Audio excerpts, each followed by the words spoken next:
We're back. Welcome to episode 13 of the Rooz Show. If you guys are new here, it's Eli DiRuzza, Corey Layton. We'll be here every time. But we got 4 segments today, so let's do them segments. We're going to start off with weekend review. Then we're going to have the Rooz Ranks. And then we have a news segment today called Stat Scan. We're going to talk about that more later. But then we're going to finish off with everybody's favorite off topic. Let's get into it. Weekend review. Let's kick it off. Starting with the NFL. Yep. So this segment we'll be just talking about NFL only. So let's talk about the games from Week 11 this week. So they're up on the screen. What big games can you take away from? I think a big game is the Thursday night football game with the Patriots and Jets. The Patriots statement win, taking care of a division opponent on prime time at home. Just a big win for them. Just to keep pushing on. How about the Patriots having one of the year? Like 9-2 out of nowhere. Year. Yeah, it helps from their easy schedule, I'd say, but they're up on the Bills by 2 games right now. So that's big. Another game I'd like to talk about: Bears-Vikings. That was a big game. Bears once again win on a game-winning field goal. They've done that multiple times this year, and that put the Bears in first place in the NFC North. Mm-hmm. Like we talk about the Packers and Lions being the big dog teams in the NFC North, the Bears creep into first place. Yeah, I mean, there's also games like the Panthers and the Falcons, NFC South game with going into overtime with the Panthers winning 30-27. What a game! This just a flat-out conference or division rival game. Panthers just prevailed. It was a good match. Another game to talk about is the Bucs and the Bills. A high-scoring affair between the two, or I would say they're probably top 5 favorites for Super Bowls. I agree. What a game! I mean, 44-32. Who would have thought that would have been such a high-scoring game? Yeah, Josh Allen had 3 touchdowns. 3 touchdowns passing and rushing in that game. Absolutely insane. 6 total touchdowns. Yeah. Another game I'd like to talk about is Seahawks-Rams. Yes. Seahawks, they turned the ball over a lot that game, and they found themselves in the hunt late. Couldn't prevail. Rams got the job done to take first place in the NFC West. Yeah, and big game, too, for the AFC West, the Broncos and the Chiefs. Chiefs looking to try to stack a couple wins and try to get back on their feet, but it looks like, the Broncos just took care of the business. They handled the Chiefs 22-19, but they're like 3 or 4, I think 3 games ahead of the Chiefs now, or 4, I can't remember. Yeah, they're 9-2, Chiefs are 5-5, so wow, that's wild. And then the last game I'd like to talk about is Lions-Eagles. Yes. I tell you what, these Eagles, man, their defense is starting to come along. They shut down the Packers, and now they shut down the Lions. Mm-hmm. Big wins for the Eagles. They're looking like the NFC favorites so far. So, well, now let's transition to the standings here. We're going to start with the AFC. The Broncos have started at 9-2. They're the number 1 seed in the AFC after defeating the Chiefs. That's crazy. Which is insane.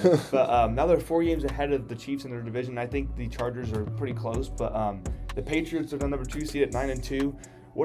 And then the Colts, after a bye week, dropped down 2 positions. They're still 8-2. The 3rd seed. You got the Steelers still ahead of the Ravens after taking a win this week. They're 1 game ahead of the Ravens in the division. They're the 4th seed at 6-4. Then you have the Bills, a big win against the Bucs this week. Still 2 games behind the Patriots, but they're at the number 5 seed at 7-3. Then you have the Chargers, 2 games behind the Broncos at 7-4. And then you have the Jaguars at 6-4, round out the playoffs for the AFC. Yeah. Then you have the teams on the bubble in the hunt are the Texans at 5-5. Not looking too bad, but at the same time, I don't know what they're going to be able to do in the next couple weeks. They're kind of a bad team, let's be honest. The Chiefs are still in the hunt. The 5-5, a big loss to Denver. That's not good for them, but let's see if they can bounce back. The Ravens are on a 4-game win streak with Lamar Jackson, so they're 5-5 now, 1 game behind the Steelers for the division. And the Dolphins and the Bengals round out the teams in the hunt at 4-7 and 3-7. Yeah, and then going to the NFC, Eagles still remain number 1, 8-2.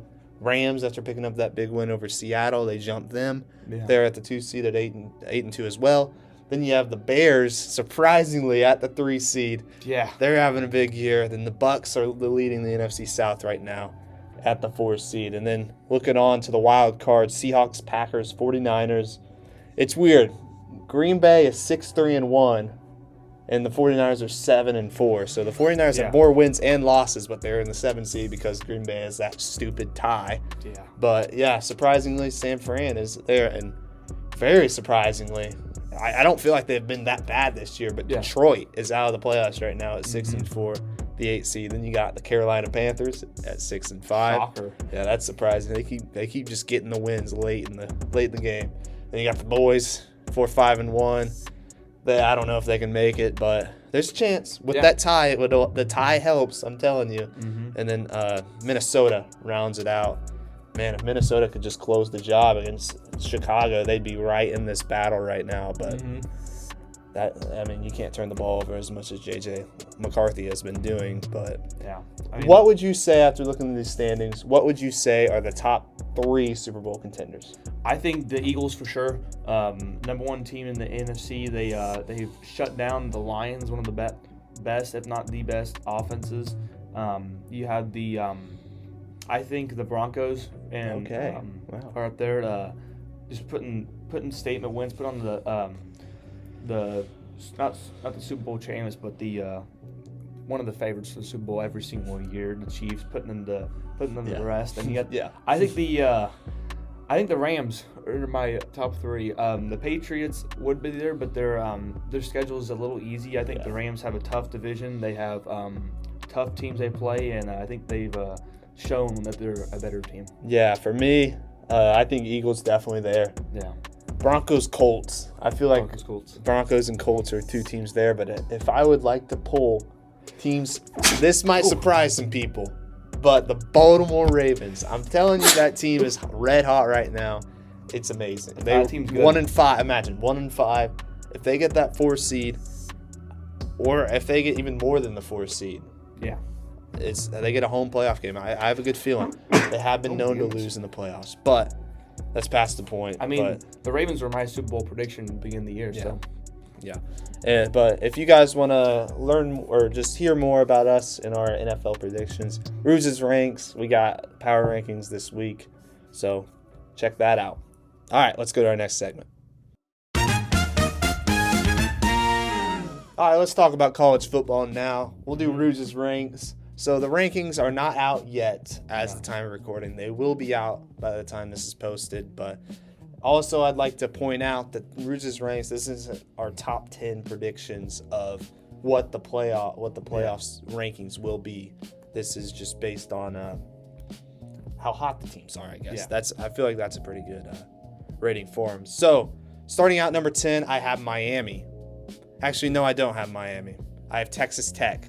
Okay. I'm going to put Texas Tech at number 10. I was thinking Miami because they just took control of the big ACC, but Texas Tech, they're a solid team. So I'm putting Texas Tech at 10. At my 10, I have Oklahoma. Some may say they should be higher. Some could say it's lower. I don't know. But I think Oklahoma, they've had a couple big wins, but they've also had a couple big losses.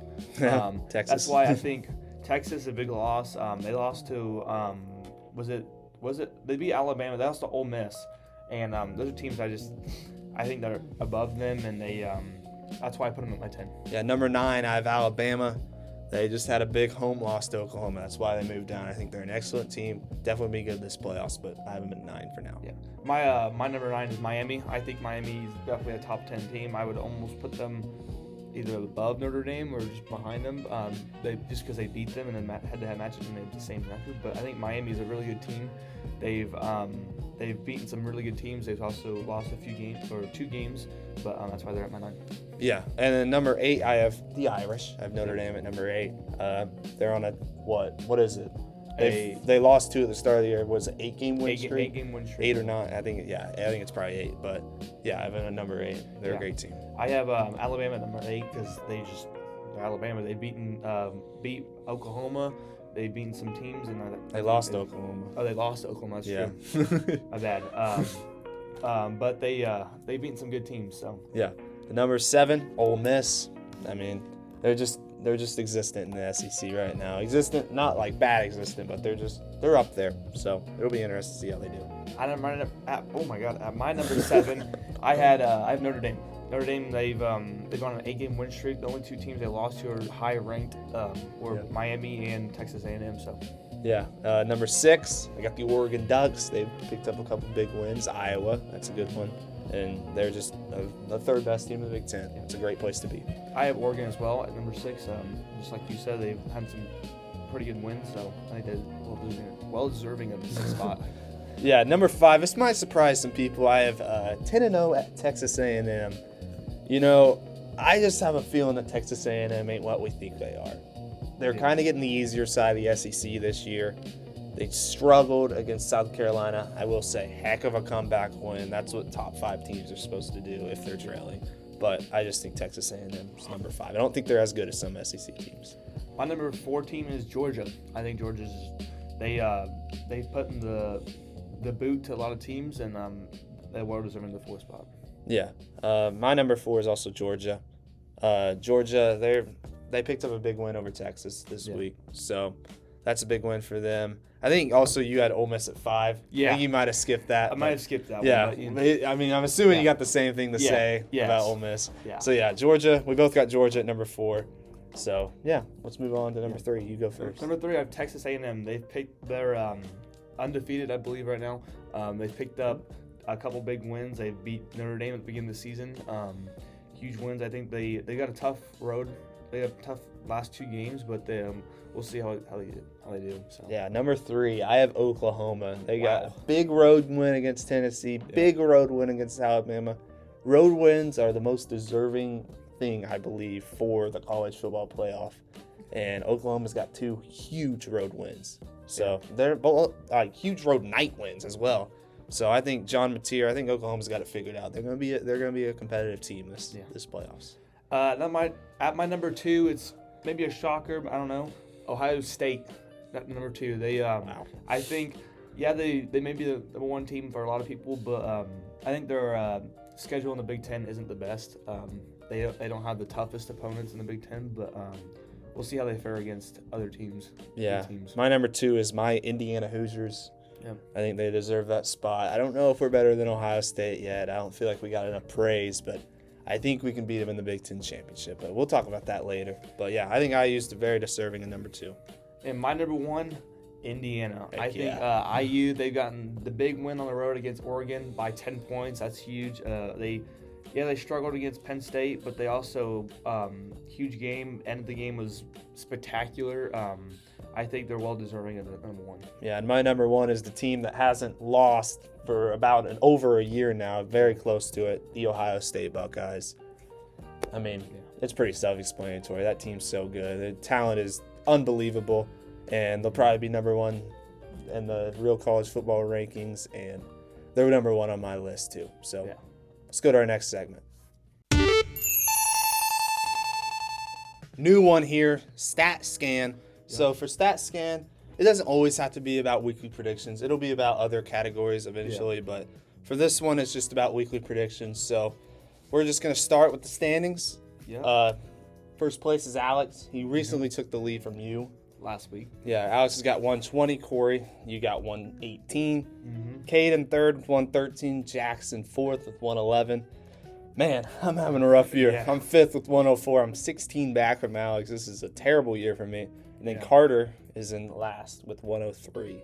So, and we're gonna have the guest standings right now. Cooper with still the best week with 13 correct guesses. And you have the new guy. The new guy. I love that. The new guy on the list, number 2 at 12, tying Garrett Corwin with 12. Check out Corwin Stock Sports, by the way. Yep, go check them out. You have Andy at 11. What a week he had. Then it goes down the list from 5 to 11 for Jason at 10, Zach 10, Braden 9, Nick 9, Jude 9, PY 8, and Carson 8. Yeah. Then you have the lock points, which is the tiebreaker for any ties we have in the standings. For the full-time predictors, we have Cade at 10, Eli at 10, Alex, Jackson, Carter all tied with 9, and I have 8. Man, you're having a great year weekly predictions. You're struggling with your lock. My locks are just... Yeah, and also guests are 7 and 4 in lock picks. And so this is a bias scale here. Yeah. So this is based off what our teams would be how we predicted. So, for example, Yeah. I picked the Giants to lose. They're 0-1. I picked the Giants to win. They're 1-0. So for me, the Giants, they're 3-8. So I picked them to win 3 times, and they've lost. And I picked them to lose 8 times. But also, I haven't been correct about any of their wins yet. Yeah, so that's rough. Yeah.